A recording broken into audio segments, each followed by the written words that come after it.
Les damos la bienvenida con un agradecimiento por estar presente en el día de hoy aquí en la ciudad de Florida.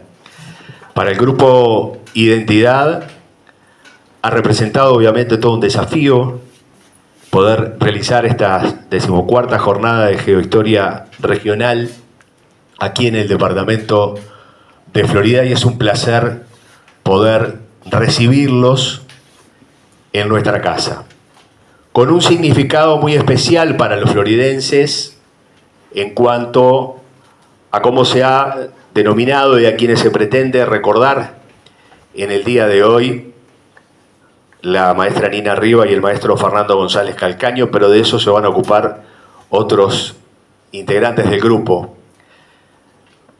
Por consiguiente, nos correspondía darles la bienvenida, decirles que, bueno, la mecánica todos la conocen, pero en el día de hoy, por ejemplo, quienes quieran realizar su exposición debajo del escenario lo podrán hacer, o lo pueden hacer sobre el escenario en la mesa. Está todo dispuesto para quienes van a realizar las exposiciones. Por consiguiente, lo que me resta en este momento es desearles un feliz encuentro que sea productivo para todos, y que obviamente, como en cada instancia de estas características, nos enriquezcamos en cuanto al conocimiento que todos y todas, cada uno de los que han venido tienen para poder compartir. Lo voy a dejar con Fernando Ochoteco, que les va a realizar una especie de tiene la llave de la apertura de esta jornada. No, ya Alberto Massa, el compañero Alberto Massa, Grupo de Identidad, dijo lo principal, nuestra bienvenida, como corresponde. Mañana vamos a tener otra bienvenida porque hay algunos compañeros jornalistas que se integran mañana. Y más que nada, complementando lo que va a decir, que para nosotros es muy importante como integrante del Grupo de Identidad, es este homenaje del cual nos va a hacer una semblanza tanto el profesor Alberto Cruz como el doctor Hilario Castro respecto a estas queridísimas figuras de Nina Riva y Fernando González Calcaño, que seguramente muchos de los que están acá lo conocieron, y que más allá de los aportes tremendos que nos van a decir Hilario y Alberto respecto a estas cofundadores de nuestro grupo, eran amigos y vecinos muy queridos acá del Pago. Por lo tanto, le vamos a pedir no sé quién va a arrancar, Alberto, que nos va a hablar de la maestra Nina Riva. Buenas tardes, muy contento de que estén todos acá. Vamos a hacer 100 y pico con los que vengan mañana. Queremos recordar a dos fundadores del Grupo de Identidad, dos integrantes que se fueron en el año 9 y en el año 10 de este siglo. Nina fue una de las fundadoras del grupo. Nació en 1938, falleció en 2009. Familia de periodistas, el padre y sus hermanos. Maestra desde 1960, cursó estudios de segundo grado y director en el Instituto Magisterial Superior. Se desempeñó en escuelas rurales y urbanas y llegó a ser inspectora de personal. Su labor de investigación y divulgación la realizó fundamentalmente a través del diario El Heraldo, diario local. Y en la mayoría de las veces la realizó junto con otra persona, otro investigador, formando un equipo. Ellos fueron, en distintos momentos, Eduardo Díaz Maurigade, Eduardo Lorier, Fernando González y Pedro Costavich. Integró en su vida muchas comisiones de trascendencia importante para Florida. Una fue la Comisión Departamental de Patrimonio. Otra, pro restauración y festejo del Monumento a la Independencia Nacional, que está en la Plaza Asamblea. Se lo digo para los que no son de acá. Los 150 años de creación del departamento. y formando parte de la Comisión de Patrimonio, la de los 200 años de la ciudad de Florida. Uno del 2006 y otro del 2009. Cuando el Grupo de Identidad había publicado los primeros libros, la Junta Departamental le rindió un homenaje de reconocimiento a su trayectoria en este mismo salón. Nina siempre decía que quería saber de las cosas nuestras. ¿Qué eran las cosas nuestras? Yo recuerdo perfectamente cómo se sorprendió Nina de que había esclavos en Florida. Y recuerdo perfectamente que siendo directora de la Escuela de la Macana, muy cerca de acá, unos 8 kilómetros para los que no son floridenses, decía cómo yo fui directora en la escuela y maestra y no sabía que a menos de 3 kilómetros existía el Paso de la Arena, donde Artigas había acampado y fue un campamento que duró muchos años. Después que dejó la enseñanza o al final de su época docente, se dedicó a la investigación. Y ahí sí, fue avanzando y aprendiendo y después volcando a través de suplementos de diario, libros, los conocimientos que iba adquiriendo.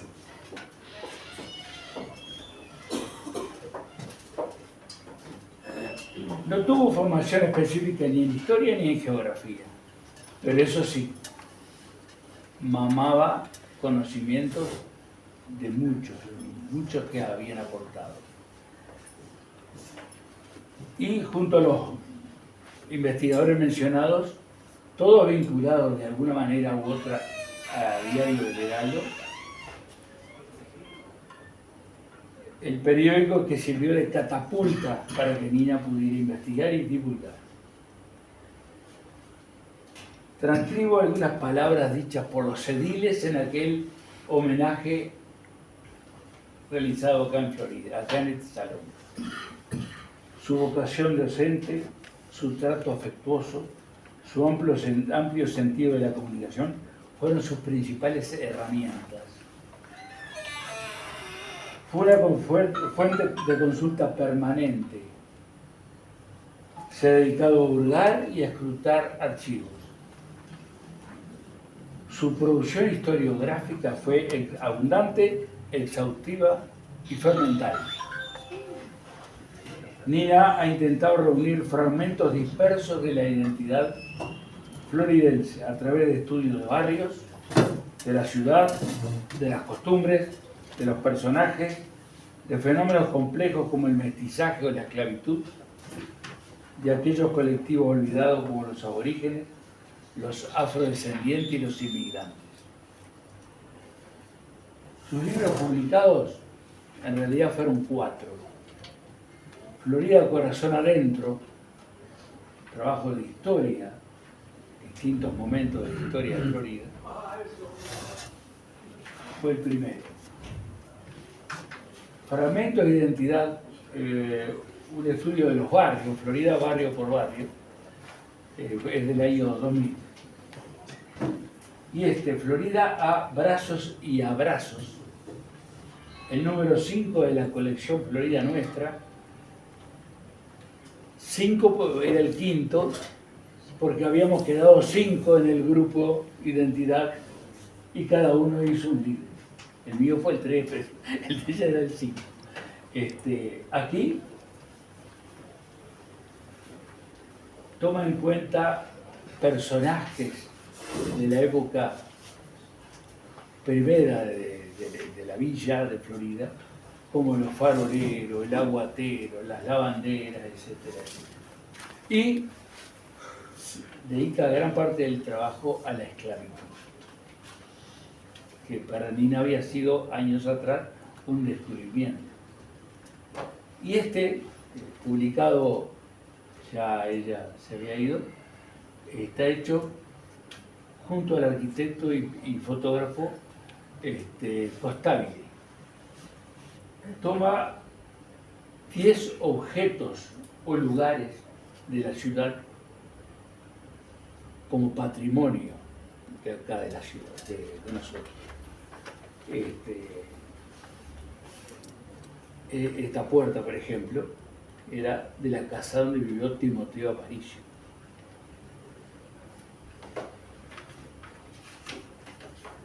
Y publicó fundamentalmente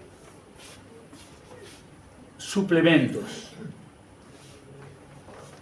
Voy a mostrarles algunos, unos 20 suplementos. Suplementos que eran muy jugosos, ¿no?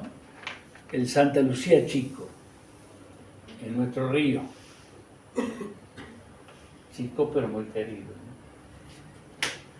¿no? Aquí está Martín Aquino, el último matrero, todos lo conocerán por eso. Este lo hizo con Eduardo Loriera. Anuario de suplemento, un suplemento del Heraldo del año 97, lo hizo ella sola, donde recoge los artículos principales de todo el año. Esa es la verdad. Pero tiene 3 suplementos sobre los inmigrantes, donde se hizo un aporte muy, muy importante, desde los franceses, españoles, italianos, libaneses, judíos, etc. Y entrevistas a personas descendientes de esos inmigrantes. Creo que los inmigrantes como tales ya habían fallecido. Son 3 suplementos del año 99, 2001, por ahí. Y también hay dos libros, 2 suplementos sobre los indios. Los indios y nosotros, el mestizaje. Y el segundo es el mestizaje 2, San Francisco Borja de Chile, un pueblo entre Belgrano y Florida. Nina aportó mucho de esto, de todos estos aspectos, y bueno, gracias Nina por todo lo que le ha dado a Florida.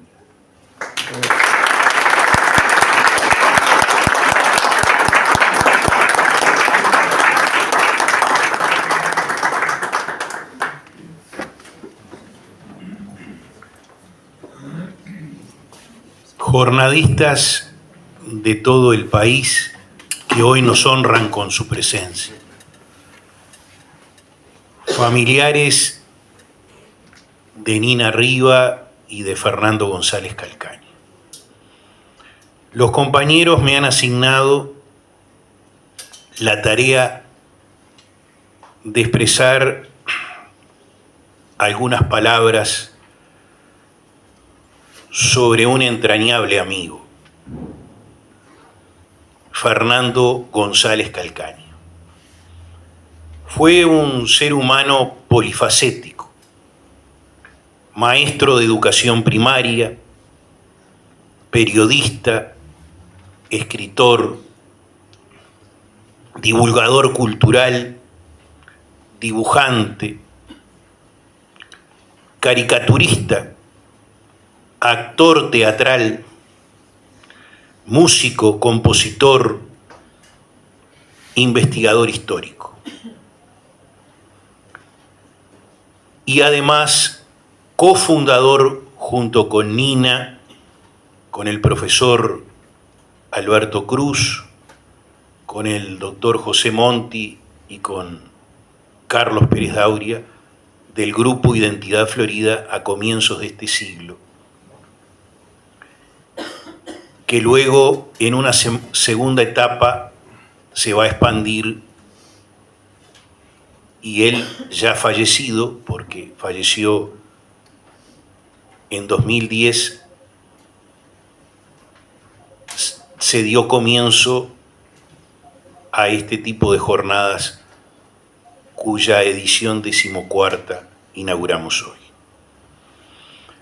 En lo que refiere a la investigación histórica, Fernando aportó muchísimo, desde las páginas del diario El Heraldo, en centenares y centenares de columnas, de artículos periodísticos, y en especial tuvo una relevancia significativa en el 2006, cuando se cumplió el sesquicentenario de la creación del departamento de Florida, un 10 de julio de 1856, en la edición de 8 fascículos a todo color, donde él trabajó incansablemente junto con investigadores de todos los lugares del departamento de Florida. Luego, en 2009, se cumplió el bicentenario de la fundación de la Villa de San Fernando de la Florida, que ocurrió un 24 de abril de 1809, y Fernando editó 2 publicaciones muy importantes. La primera, sobre los orígenes de la creación de la villa, indagó mucho en el nombre, que es en honor de Fernando VII y de José Monini Redondo, el conde de Florida Blanca, primer presidente de la Junta Central Gubernativa de España e Indias. Y luego, en un segundo volumen, profundizó mucho más al respecto. En 2010 se cumplía el bicentenario de los sucesos del 25 de mayo de 1810 en Buenos Aires. Él los estudió profundamente. Llevó a cabo un ciclo de charlas en la Casa de la Cultura, actual Mabea, realmente muy esclarecedoras. Pocas horas después de la última charla, un 24 de junio de 2010, fallece. Y la familia, en forma póstuma, algunos años después, editó 4 fascículos con todo ese material que realmente es un aporte inestimable.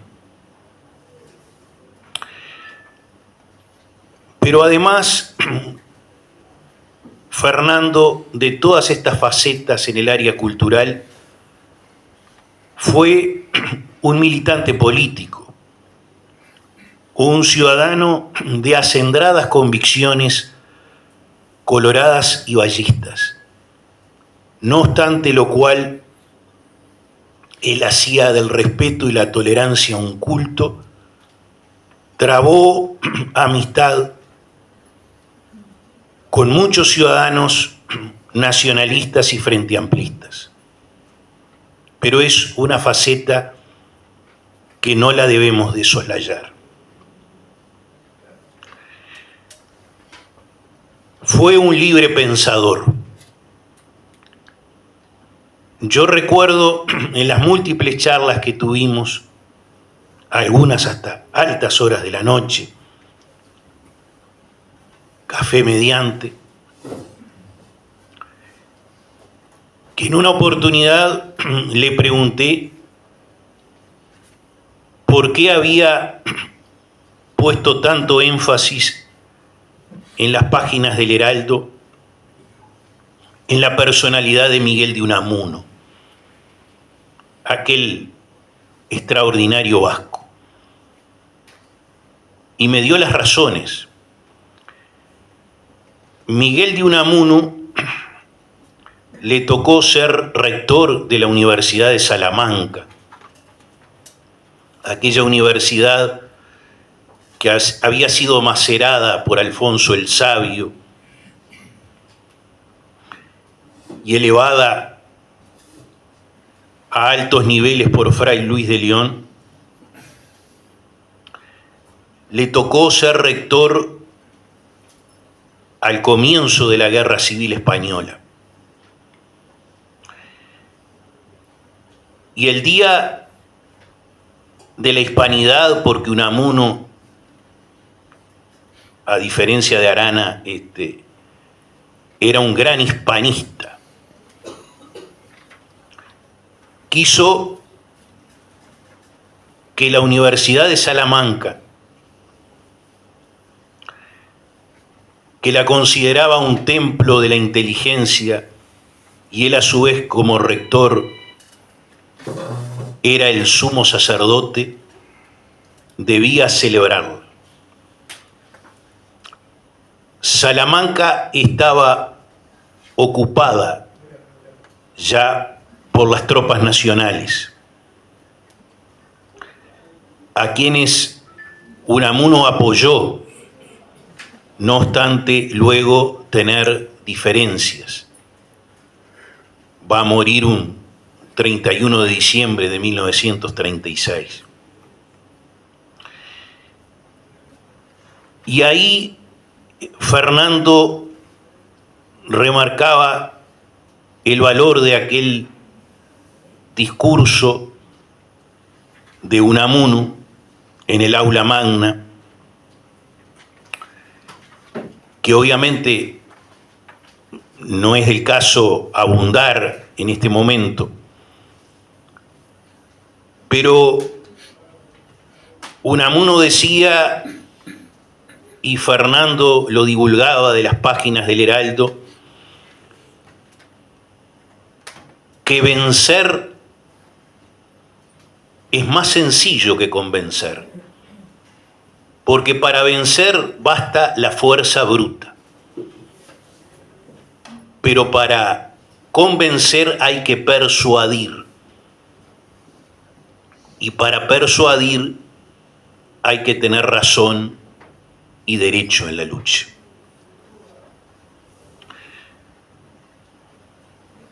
Eso fue lo medular que tomó Fernando como lema de su vida.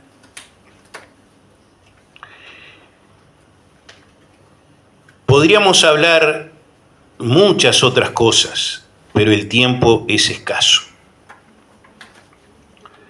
Yo quiero tan solo culminar con el sentido de la amistad.